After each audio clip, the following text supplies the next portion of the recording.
Hello, my name's Sam's Trains and I'm addicted to designing and then 3D printing model trains.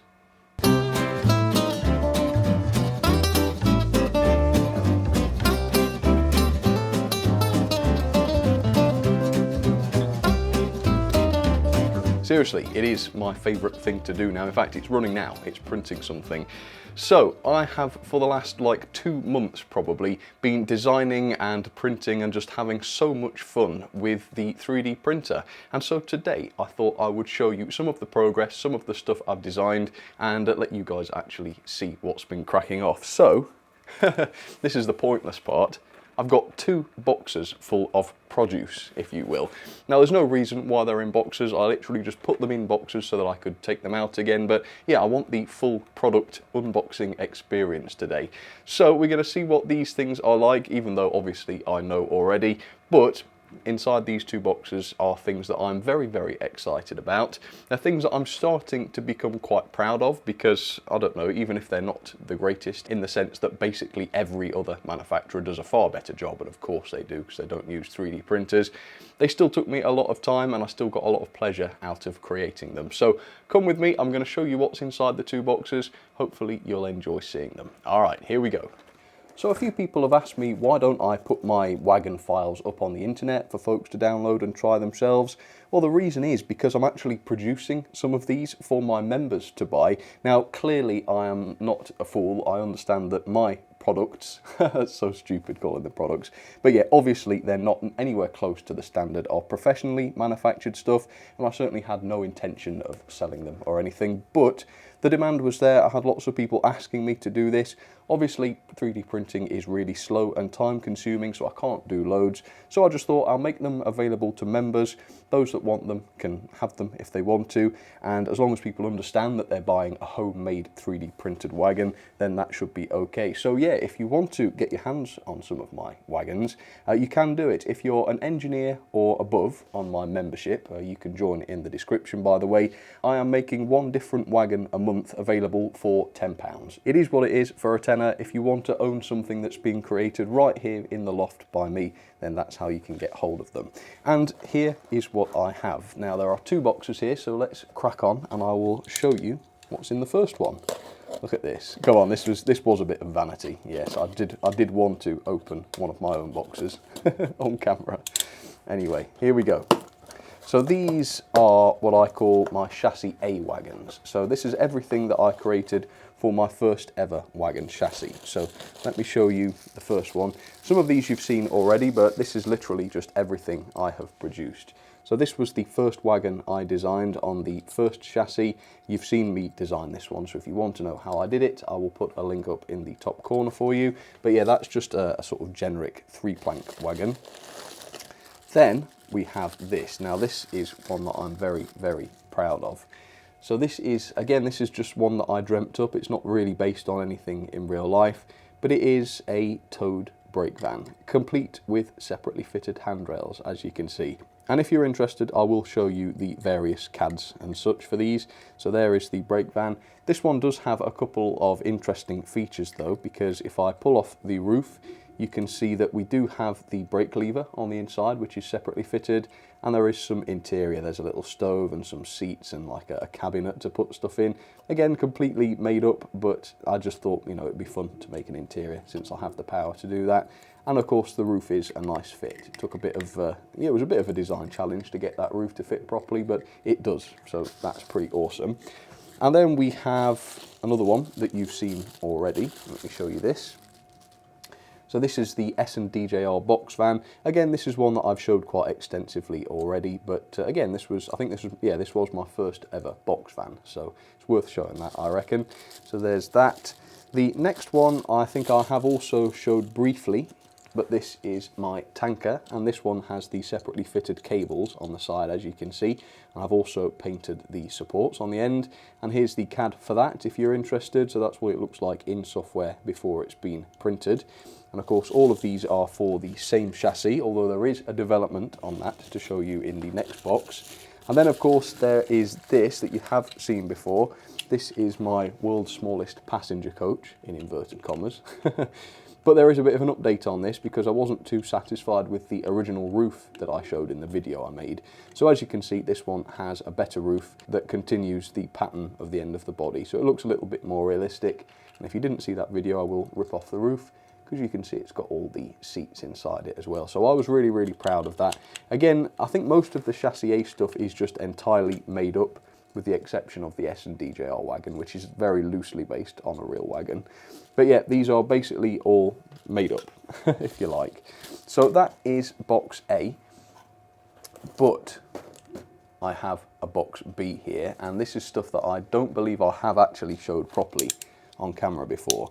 And this is the better stuff, if you like. Well, I don't know if it's better, but the chassis is certainly better. So you've seen Chassis A already. In this box, everything is known as Chassis B. Let me show you it. And I think I have put in a Chassis B on the top here. Right, yes, I have. So inside here is what I like to call Chassis B. And as you can see, this is quite a lot longer, and it's quite a lot more detailed as well. You can see you've got all of the sort of underframe detail on that. More detailed axle boxes and suspension springs and such. It's still got the NEM sockets, and also you can see there's holes for buffers and such. But there's an extra little feature with Chassis B, and that is inside this little parts bag, because I have actually designed some brake rigging for it. Now, it's not 100% complete brake rigging. It doesn't have the manual handles on it or anything for the actual brake control, but as you can see, these fit perfectly onto the base of the chassis. They will need a dab of glue in order to stay there, but I won't do that right now. And as you can see, to me, I reckon that looks way, way, way better with some realistic brake rigging. Now, this is the latest version of Chassis B.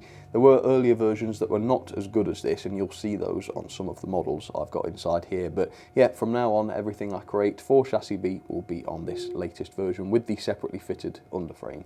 I don't know, I'm pretty proud of that, and it was a lot of fun to design that too. And I don't mean that sarcastically, strangely enough. Okay, so there are 3 wagons at the moment that I've designed for Chassis B. Let's take a look at some of them. So this is another box van, as you can see, and I'm really quite proud of this one. Yeah, I optimized every measurement of this one for the 3D printer, and as you can see, it's come out quite nicely.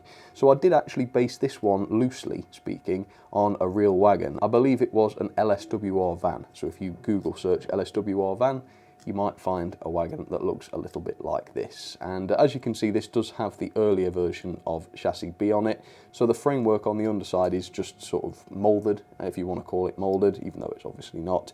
It doesn't go all the way through. And as you can see, the underframe detail here is actually a part of the same print, which obviously makes it quicker to print. But as you can see, there's some sort of drooping on the details, and that's why I decided I would just make that a separately fitted piece, and I've never looked back since. It looks much, much better.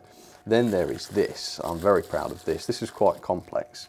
So for this one, I used photos of a Great Western cattle van, and I've managed to do some quite interesting printing tricks with this. As you can see, you've got the bars across the windows here, which are not separately fitted or anything. Those are actually printed in situ, which I was very, very impressed when I saw the printer do that. You've got the ribbing on the roof, which actually came out reasonably nicely. And yeah, overall, that's not a bad looking cattle van, is it?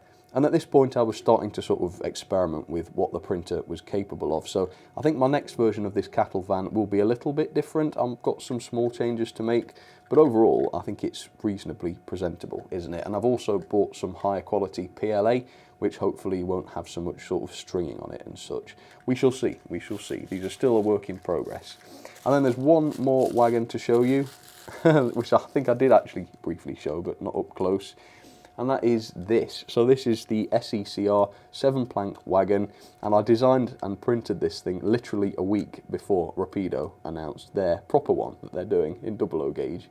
So if you want to see what this model should look like, then wait for Rapido to release theirs and you'll see. But you know, for a quick and dirty 3D printed model, this to me isn't too bad. And the funny thing is, I designed everything you see here in one day at a time. So chassis B was a one-day design.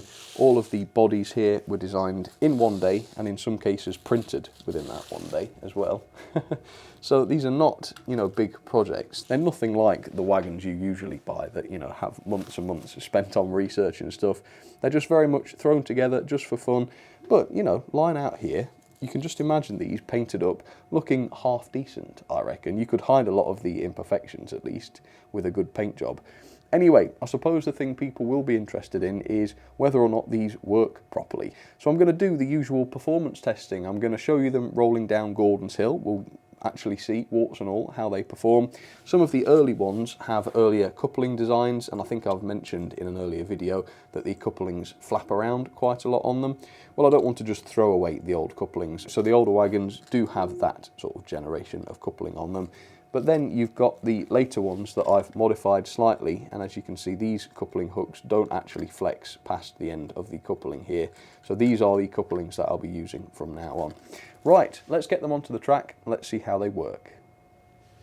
To haul my train of oddities, I've selected the Bachmann E1 because I do want to prove that you don't need a massive locomotive to haul these wagons. I say that because they are not the freest rolling wagons in the world. You have to bear in mind they do have 3D printed bearings, which obviously are not going to be as smooth as injection moulded ones. And on the Gordon's Hill test, as you can see, they really don't roll very far. And this van, incidentally, is one that somebody I know very well painted for me. See if you can guess who that is. There is a video coming up about that in a little while, so look out for it. And just for comparison, here is a Bachmann, a similar sized Bachmann van doing the same test. As you can see, obviously it does roll quite a lot further. But, I mean, they're not super stiff or anything. If I pop one of them onto the track like this, you can see they do sort of roll. They're not ultra stiff or anything. I think this van has my old design of coupling. So not all of these wagons have the greatest coupling in the world, but they're all functional. I think even the first batch I made was actually functional. See these though? You see that didn't go together very well. So hopefully, I mean, this has got the newer type of coupling. Can I find another one that has? And this has as well. So these two ought to go together properly. I mean, everything's still a work in progress, so I might change the couplings one day, if not. But hopefully these at least should couple properly. Yeah, as you can see, they pretty much do. And that one too, there you go. So as you can see, yeah, they're not the freest rolling in the world, but they're not stiff by any means. Right, so I'm going to pop, well, let's put my white ones at the front here. Well, in fact, let's put one white one at the front, coupled to the loco. And then we'll put my little 3-planker at the back. Come on, couple. Yeah, this is the first one, so this is a very outdated coupling. Hang on, it's like a dapple coupling, this. But once the hooks are lined up, it will work properly. And then we've got the brake for the back. There you go, and that one did couple. And I've not tried this, so I don't know whether the E1 can haul these. But as you can see, it can. Yeah, no problem at all. So, I think it's time to get these going around the track, shall we? Not too fast. There we go. So there you have it, my train of 3D printed odds and ends. What an odd bunch. So notice though, they don't derail or anything, and my layout, my track, is the worst case scenario for any wagon, so I've got some confidence in their ability to perform. I think if I made a chassis that's much longer than chassis B, then having fixed NEM sockets just moulded into the chassis wouldn't work anymore because the couplings would swing out too far on curves. For chassis B, it's just about fine as long as you don't have a large wheelbase locomotive that also has a fixed coupling. There are one or two of those about. I did actually design a pivoting NEM pocket, which was actually really, really cool. It was a lot of fun to design. It did work, but the PLA material just got stressed too quickly and it broke after a few rotations. So that was not something that was really viable to me, but yeah, who knows, one day I might be able to find a way to do that better. But yes, that is basically all I have to show you. It's not a lot to shout about, of course, but I did create them myself. And I did thoroughly enjoy the process, and there is more on the way. I've got a very, very interesting design that I'm working on at the moment. It's going to take a long time before it's ready to show, but hopefully there is a video coming up about it. And if I never make a 3D printing related video again, you'll know that it went badly. But do comment down below, let me know what you thought about this. For now though, that's all I have to say, so thanks for watching, and I'll catch you on the next one. Alright, cheers everybody.